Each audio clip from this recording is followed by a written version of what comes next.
তো নমস্কার, আজ MNN Bhairab group Balurghat shifted Katwa দূতাশ্রম থেকে আজকে আমাদের এই যে বিশেষ ভিডিও আমরা লাইভ প্রেস কনফারেন্স করব বলেছিলাম। তো প্রেস কনফারেন্স তো আমরা করছি, ঠিক আছে। তো ব্যাপারটা যেটা হচ্ছে যে তোরা মনে সকলেই জানিস বা হয়তো জানিস না, কিন্তু সমস্ত কাজকর্মই যে হয়ে গেছে সেটা হচ্ছে যে বর্তমান পরিস্থিতির বিষয়ে আমরা যখন নজর রাখছি এবং ক্রমাগত আমরা একটি অপ্রতিরোধ্য শক্তিশালী আমরা ক্ষমতাধর একটি সংগঠন হওয়া সত্ত্বেও এমনই সংগঠন যার দুঃসময় বলতে কিছু হয় না, যার কোনো উত্থানের কোনো প্রয়োজন হয় না, যা সময়ের সঙ্গে সঙ্গেই সময় যদি এগিয়ে চলে তবে তার সঙ্গে সঙ্গে তার উত্থান নিশ্চিত, এরকম একটি সংগঠন হওয়া সত্ত্বেও মূল কথা চলে আসি, বেশি ঘোরাবো না। যে বিষয়টা সেটা হচ্ছে আমাদেরকে মুখাপেক্ষী হয়ে থাকতে হয়। আমাদের শক্তি থাকা সত্ত্বেও, ক্ষমতা থাকা সত্ত্বেও রাজনৈতিক দলদের প্রতি আমাদের ডোনেশনের জন্য, ঠিক আছে, ডোনেশনের জন্য আমাদের মুখাপেক্ষী হয়ে থাকতে হয়। তো এই যে ডোনেশনের জন্য যে মুখাপেক্ষী হয়ে থাকা, এটা আমরা পছন্দ করছি না। এবং যাদের আমরা ক্ষমতা অর্থের বদলে করে দিতে পারছি, তো সেক্ষেত্রে স্বাভাবিক আমরাও তাদের পরিবর্তে ক্ষমতা দখল করে নিতে পারি। এবং এটা আমরা হুমকি ধমকি অনেক দিনই দিয়ে এসেছি, কিন্তু এখন পরিবর্তন দরকার। এখন অবশ্যই পরিবর্তন হবে, এবং সেই পরিবর্তন হবে আমাদের মতন করে পরিবর্তন, যেখানে আমরা যেটা সত্যি সেটা উপস্থাপনা করব যে আমরাই চালাচ্ছি, হ্যাঁ আমরাই চালাচ্ছি, তোরা বেঁচে রয়েছিস আমাদের ইয়েতেই তোরা বেঁচে রয়েছিস, আমরা অভিশাপ দিয়ে রেখেছি বলেই তোরা আমাদের দ্বারাই তোরা হৃষ্টপুষ্ট হচ্ছিস, যদি তোরা বেঁচে থাকতে পারিস। তো যেটা বিষয়, মূল বিষয় সেটা হচ্ছে আমরা আর কোনো রকম দ্বিধাদ্বন্দ্বের মধ্যে যাচ্ছি না। তোরা ইতিমধ্যেই যারা গ্রুপ ফলো করে থাকিস তারা সকলেই জানিস যে আমরা কিন্তু অলরেডি ঘোষণা করে দিয়েছি এবং আমরা নির্বাচন কমিশনকে আদেশপত্র পাঠিয়েছি যে 10 থেকে 15 দিনের মধ্যে যেন আমাদের যে পার্টি আমরা তৈরি করছি সেটাকে যেন করে নেয়, সেটাকে যেন তারা রেজিস্টার করে নেয়, ঠিক আছে।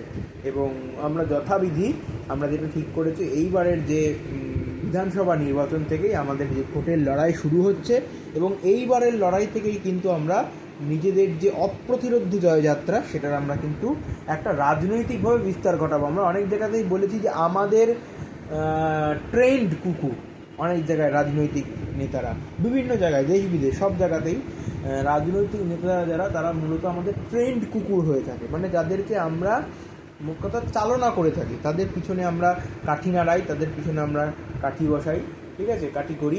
ফলে কী হচ্ছে, যার পিছনে নেগেটিভ কাঠি করি তার নেগেটিভ ফল হয়, সে হেরে যায়।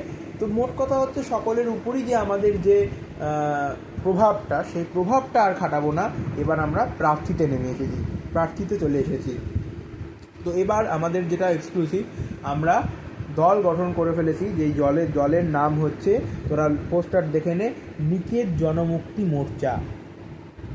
উল্টো করে তোরা দেখে নিতে পারি, এটা অবশ্য উল্টো দেখাবে, যাই হোক, নিকেত জনমুক্তি মোর্চা, ঠিক আছে। আমাদের দাবি থাকছে সবসময়ের মতনই, মিথ্যার জয়যাত্রায় সামিল হন এবং সত্যের পরাজয় নিশ্চিত করুন। মনে রাখবি যে আমরা যখন লড়াইয়ের ময়দানে নামছি তখন আমাদের প্রতিপক্ষ বলে কিন্তু আর কিছু থাকছে না, এবং সবথেকে বড় কথা হচ্ছে যাদের আশীর্বাদে আমরা সরকারে আসতে চাইছি, হিসাব মতন আমরাই তাদেরকে আশীর্বাদ যদি করি তবেই তারা আমাদেরকে ভোটটুকু অন্তত দিতে পারবে নির্বিঘ্নে। আমরা ব্যাপারটা হচ্ছে যে আমরা তো ভোটাপেক্ষী নই, হ্যাঁ, আমরা যদি মনে করি যে আমরা জয়ী হব তো আমরাই জয়ী হব, ঠিক আছে, এটা হচ্ছে ব্যাপার। আর আমরা তো জানিসই আমাদের কীরকম কর্তব্য কর্ম আমাদের কীরকম হয়ে থাকে। তো বিষয় হচ্ছে এই মুহূর্তে যেটা করছি, অনেক বড় ভিডিও হয়ে গেল, তো সোজাসুজি চলে আসি। আগামী 23 ও 29 এপ্রিল আমাদের যে ভোট হবে, সেখানে নিষ্পক্ষভাবে 294 আসনেই আমাদের টার্গেট রইল। আমরা 200, 250 এসব তো আমরা করবো না, কারণ আমরা যেটা চাবো সেটা পাবো। সুতরাং আমরা যখন রাজনৈতিক প্রতিদ্বন্দ্বিতা নামছি তখন আমরা প্রতিদ্বন্দ্বী না রেখেই নামা শুরু করি। তো আমাদের যেটা লক্ষ্য, আমাদের 294টা আসনই লক্ষ্য। তো এই 294টা আসনের মধ্যে কিছু সংখ্যক আসনে দেখছি কতটা সম্ভব হয় আজকের ভিডিওতে আমি ততটা সংখ্যক প্রার্থী দিয়ে দেবো। ঠিক আছে, প্রার্থী আমরা ঘোষণা করে দেবো। এই যে আমাদের সিম্বল হচ্ছে উল্টো লাঙল চিহ্ন। তোরা এই চিহ্নটা শুধু দেখে নে, ঠিক আছে? এটা আমাদের পাঠানোর চিঠি নির্বাচন কমিশনকে। তো প্রেস মিটের আগেই আমি প্রার্থীটা তাহলে ঘোষণা করে দিই। ঠিক আছে, আমরা উত্তরবঙ্গ থেকে শুরু করছি। ঠিক আছে, আমি পরপর আসনের নাম আর তাতে আমাদের কে কে প্রতিদ্বন্দ্বিতা করবে নামগুলো বলে যাচ্ছি। একদম সময় নেব না, অনেকটা সময় চলে গেছে। এটা অন্য জায়গায় ভিডিওটা হচ্ছে, সেখান থেকে আবার তুলে আমাদের আপলোড করতে হবে। তো শুরু করে দিই, আমাদের প্রার্থী তালিকা শুরু করছি। মেখলিগঞ্জ আসন থেকে প্রতিদ্বন্দ্বিতা করবে জবাক আল নিকে। মাথাভাঙা থেকে সরফরাজ উলগুল্লাহন। কোচবিহার উত্তর খুরশিদ পিলু বুফেন। কোচবিহার দক্ষিণ ইবলিশ ল্যান্টাং। শীতলকুচি মীর মখমল নিকেত। সিতাই সুলতান হেক্সামিন। দিনহাটা আবরার ডাই অ্যামিন। নাটাবাড়ি জহুরুল অ্যান্টিপেটাল। তুফানগঞ্জ নিকেত বোরহান। আচ্ছা, কালিম্পং জাবিনুর আল হেক্সা। কুমারগ্রাম এসটি বেহনাম তরচিল কান। কালচিনি আজার উদ্দিন। আলিপুরদুয়ার ফিরোজ ইংচানজুয়াং। ফালাকাটা এসসি বাবাক পিলু। মাদারিহাট এসটি রুস্তম লস্যা। ধূপগুড়ি এসসি মীর মকমল নিকেত। ময়নাগুড়ি এসসি ইসমাইল পিলু বুফেন। জলপাইগুড়ি এসসি আরসালান ল্যান্টাং। রাজগঞ্জ এসসি সুলতান হেক্সামিন। ডাবগ্রাম ফুলবাড়ি ফারহান তরচিলকান। মাল এসটি আবরার ডাই অ্যামিন। নাগরাকাটা এসটি জহুরুল অ্যান্টিপেটাল। ফাঁসিদেওয়া এসটি ফারহান তরচিলকান।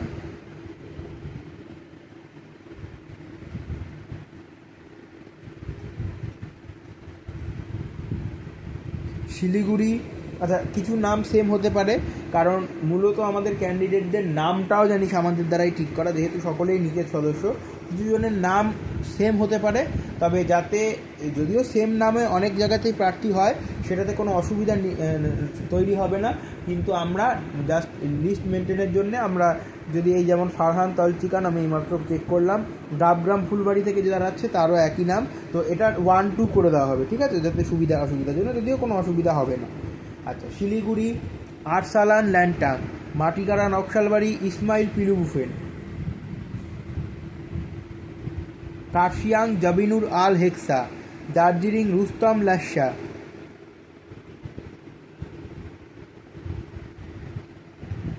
চোপড়া বেহনাম তরচিলকান। ইসলামপুর আজার উদ্দিন। গোয়ালপোখর ফিরোজ ইংক্যাংজুয়াং। চাকুলিয়া বাবাক পিলু। করণদিঘি সরফরাজ উলগুল্লাহন। রায়গঞ্জ জবাক আল নিকেত। ইটাহার মীর মকমল নিকেত। কালিয়াগঞ্জ এসসি সুলতান হেক্সামিন। হেমতাবাদ আবরার ডাই অ্যামিন। আচ্ছা, এখানে অধিকাংশ নামই দেখা যাচ্ছে একই হতে পারে। ঠিক আছে, তাতে কোনো অসুবিধা নেই। আমাদের সিম্বলটা মেনটেন ওটা রাখবি। এখানে প্রার্থী এক মানে ব্যক্তি এক, সেটাও আমাদের পক্ষে করা সম্ভব, কিন্তু না, ব্যক্তি প্রত্যেকেই পৃথক, কিন্তু নাম তাদের একই, যেহেতু আমরা ইনপুট করা থাকে নামটা। সুতরাং নাম যেখান থেকে যাকে যা দেওয়া হয়েছে তাকে সেই নামে প্রতিদ্বন্দ্বিতা করতে হবে। কিন্তু মাথায় রাখবি উল্টানো লাঙল চিহ্নটা মাথায় রাখবি, উল্টানো লাঙল চিহ্ন। এবং তোরা যদি প্রার্থীদের চিনতে চাস কোনো অসুবিধা হবে না। এই প্রার্থী তালিকা ঘোষণা আমি ভিডিও স্টপ করার পর থেকেই কিন্তু প্রার্থীদের তোরা চিনতে পেরে যাবি, সেমন ব্যবস্থা করা রয়েছে। আচ্ছা, এবার আসছি কুশমন্ডি এসসি ফারহাদ নদোলা। কুমারগঞ্জ বহমান ইস্কৃতা। বালুরঘাট আরমান পিলু বুফেন। তপন এসটি পায়াম সিম্বিঞ্জা। গঙ্গারামপুর এসসি কাসপার উচ্ছিঙ্গরা। হবিবপুর এসটি অনুষ নিকেত। গাজল এসসি বিজন ল্যান্টাং। চাঁচল দারাব শিকম্বুলে। হরিশ্চন্দ্রপুর হরমোজ অবিদ্যা। মালতীপুর জাহান পিলু। রতুয়া কাভে উলগুল্লাহান। মানিকচক রামান নদোলা। মালদহ এসসি হাবিব সিম্বিঞ্জা। ইংরেজবাজার সরোজ ইস্কৃতা।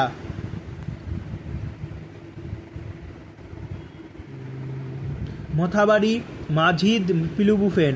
সুজাপুর আজিজ ল্যান্টাং। বৈষ্ণবনগর নাসিম উচ্ছিঙ্গরা।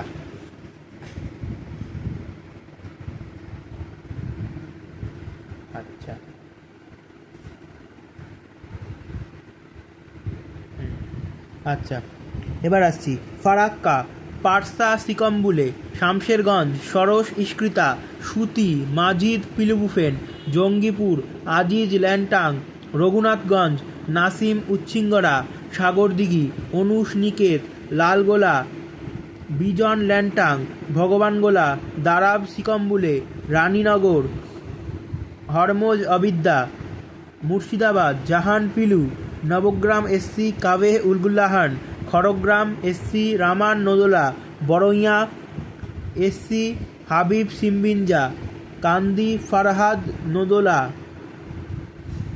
ভরতপুর বহমান ইস্কৃতা, রেজিনগর আরমান পিলুবুফেন, বেলডাঙ্গা পায়াম সিম্বিঞ্জা, বহরমপুর কাসপার উচ্ছিঙ্গরা, হরিহরপাড়া বেহনাম তরচিলকান, নওদা আজার উদ্দিন, ডোমকল ফিরোজ ইংকাংজুয়াং, জলঙ্গি বাবাক পিলু,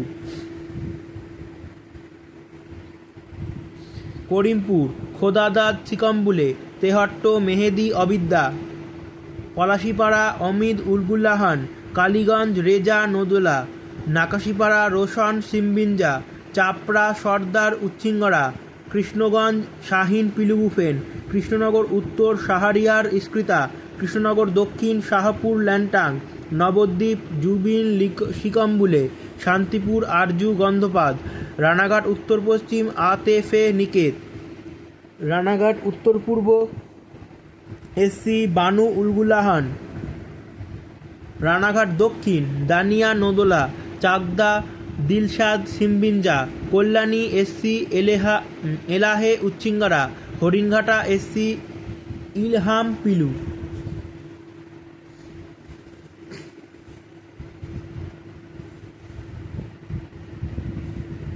আচ্ছা, এই প্রার্থী তালিকা, এখানে যে কটা প্রার্থী হলো এরপর থেকে উত্তর 24 পরগনা থেকে শুরু করব এবং পরবর্তী সমস্ত আসনের প্রার্থী দিয়ে দেবো এর পরের নেক্সট পার্টে।